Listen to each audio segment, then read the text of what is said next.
And joining us now here on Locked On Auburn, host of Locked On NFL Draft and Rogue Analytics, rogueapc.com, the one and only Ryan Tracy. Ryan Tracy, it is an honor, my friend. Got to meet you in person down in Mobile earlier this year, for Senior Bowl week. That was a blast. We got to talk about Roger McCreary because something is driving me crazy. And I want you to tell me if I'm the crazy one or if other people are crazy. All right. The talk about his arms being too short, it drives me crazy. It drives me because when you turn on the film of this guy, he's shutting down number one SEC wide receivers consistently week in and week out. What are your thoughts? You know, you should be crazy. And by the way, thanks for putting up with me in Mobile. It's always a hectic place. I'm probably not the person to talk about sanity. Fair enough. But you're not wrong. You should be fired up about that because it doesn't make a whole lot of sense when it comes down to the end of the day, right? Yeah. I'm an analytics guy, right? I'm a performance coach. I do all the metrics on the draft. That's what I do. That's my bread and butter, right? But even I have to acknowledge if the arm length isn't there, but you're still producing on the field, and more importantly, in this case, stopping others from producing. Right. That's what the bottom line is. And everything else has to be an adaptation. There's nothing that says you can't play in a league with arms under 30 inches. The problem is that a lot of GMs have been burnt by other guys who haven't panned out with that particular measurement, right? So it's all about risk versus reward for those GMs. Someone will get him, I think, in the top 50, and they're going to be really, really happy that they did it. I just can't tell you where. Yeah, most mocks have him mid-40s right now. I mean, that's kind of what I'm seeing. I assume you're seeing similar things, which I think in that situation, like a Chicago Bears, I think they had like the 46th pick. I think that's what one that I read earlier today had. And that just seems like great value to me. Once again, I'm looking at this through orange and blue glasses. You know, I've watched every snap that this gets played a million times, but I just think you're getting a dude that in a man scheme, a bump and run scheme, I think he's going to be really, really good. You're absolutely right. And I will tell you this, Ryan Poles is a GM that's not going to be afraid. If he likes your film, he's going to take an exception and say, I can get him on the field doing this. Now, I don't have in front of me Rodgers' slot snaps. That would be my question because that's the natural instinct. Because a lot of teams want to throw him in the slot. I'm not saying it won't happen. Mobile. He lined up at the slot in Mobile. Exactly. And I think that that's enough of a taste to say, okay, he can do that. I don't think he has to do that.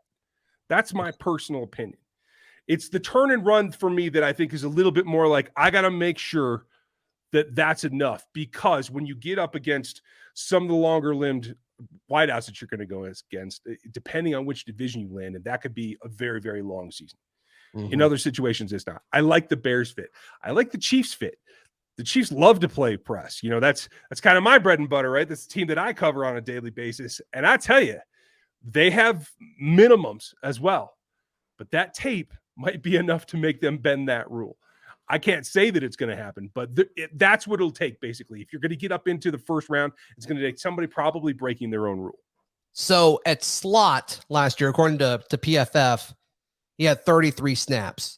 Of his 925 snaps last year, 33 of them were in the slot. So not a lot. Not a lot at all. That's 3%, right? Yeah, that's not that's not a ton. Very small samples, like 1 or 2 snaps a game is kind of what we're looking at here. So we haven't really seen him do that, but that's what the NFL wanted to see him do in Mobile. And, you know, we didn't get to see all of the practices for the Senior Bowl because it was terrible weather.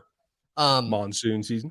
But the ones that were outside that we were able to see, he did not allow a reception. And you would think that it was like, is that Roger McCreary out there or is it a blanket? Because I can't tell. It's a straitjacket is what it was. That's what it was. The thing is, there's going to be teams that are going to be worried, like, is he using the boundary? Is that what he needs in order to be productive? Yeah. And I don't see that on film. I don't think that it has to be there. I can see him in space, and I'm comfortable with it. I think there are some GMs that with the combination of that's not where he played in college, and he's got this measurement that makes us nervous. I think that's the problem that you're going to run into in terms of his draft stock. Sure. Yeah, I mean, he was like consistently, you know, a late first round pick in every mock draft before the Senior Bowl. And then it's just like those 29-inch arms, man. We can't take him anymore. Forget him, defending Jamar Chase as a sophomore and locking him up. Forget his Iron Bowl performance, Ryan, last year was one of the best performances by a DB I've ever seen. It was incredible. And all these dudes that he's defending and didn't allow any catches to, or if it was, they had to make a ridiculous play. They're all going in the first round. And so it's just kind of crazy. It's just kind of crazy to see. So. And I think those film grades are going to persist. None of that's changed. They all know that. Now it's a question of, can I wait on him till 48? And will no one else jump me for him? Because we all still had him as a first round grade on film. So it's the question of the waiting game now. And so I think that's what it may come down to. I think in the end, he probably goes in the second and somebody gets a really nice value for a player they had graded as a 1. And it's just the luck of the draw about who's ready to pull the trigger right now. Yeah, right. So you also covered the Chiefs. You're the host of Locked On Chiefs. There is one Auburn player on the Chiefs roster. I'd be impressed if you could name who it is. Do you know who it is? I don't. Prince Tega Winogo is currently on y'all's roster. He's on the practice squad. That's right. Yep. That's it. Nothing to write home about. But I just wanted to kind of put some pressure on you. Like, does he know this? How deeply does he know the practice squad, guys? I have a limit, I have to say, and especially for in the off season when you're signing futures contracts. I've already switched over to draft prospects. It's out of my head. I get it, man. I get it. Absolutely. I didn't tell you I was going to ask this, but I'm just going to have you watched any tape on Smoke Monday? Is that a guy that has kind of popped up on your radar? What do you think about Smoke, other than his awesome name? I like his film. I like what he brings. I like the fact that he played in his last game. He could have said, "Hey, I have a shot to go to the league. I'm gonna play." I don't care. Honestly, for me, given where I'm looking at him, like on day 3, probably on the top half of it, like that's a plus for me. I want that edge. That's what I'm looking for in a guy that I have to have come in and play some special team snaps for me. Let me see if he can work his way into the lineup.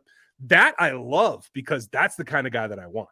Yeah. Okay. That's interesting. Yeah. It's a guy that consistently got flagged for targeting, but does the NFL care about that just because the rules are different? Well, they say they do. They don't call it as often though, do they? So nope. I think there's also going to be a thing where, it costs money when you do it in the league, and that changes guys' perspective a little bit. Totally. Yeah, you're right. I don't know, Auburn fans just felt like if you wanted to pass on Smoke Monday, just run a seam because he was not going to cover.